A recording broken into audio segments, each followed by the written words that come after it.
আসসালামু আলাইকুম এভরিওয়ান। আজকে বানাবো ক্ষীরসা পাটিসাপটা। তার জন্য দিয়ে দিচ্ছি 1 কাপের মতো শুকনো চালের গুঁড়া, হাফ কাপের মতো ময়দা, দিয়ে দিচ্ছি হাফ চা চামচ লবণ। আমি শুকনো উপকরণগুলোকে একটু ভালো করে মিশিয়ে নিচ্ছি। এবার দিয়ে দিচ্ছি আগে থেকে জাল করে রাখা লিকুইড দুধ। দুধটাকে আমি অল্প অল্প করে দিতে থাকবো আর মেশাতে থাকবো। এখানে দিয়ে দিচ্ছি 2 টেবিল চামচের মতো চিনি। এগুলোকে আমি ভালো করে মিশিয়ে নেব।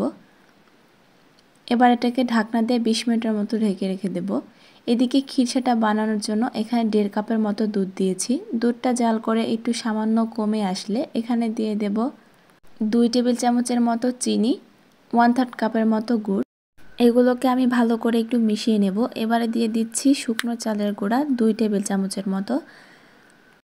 চাইলে ময়দাটাও ব্যবহার করতে পারেন। এগুলোকে ভালো করে মিশিয়ে নিতে হবে যেন দলা পাকিয়ে না যায়, আর চুলার ফ্লেমটাকে একদম লোতে রাখতে হবে। আমার ক্ষীরসাটা তৈরি হয়ে গেছে 6 থেকে 7 মিনিটের মতো। 20 মিনিট পর ফিরে আসলাম। ব্যাটারটিকে একটা চামচের সাহায্যে দেখিয়ে দিচ্ছি ঠিক কীরকম ঘনত্বটা হয়েছে। এদিকে টিস্যু দিয়ে প্যানটাকে ব্রাশ করে নিচ্ছি। এবার ব্যাটারটাকে দিয়ে দিচ্ছি।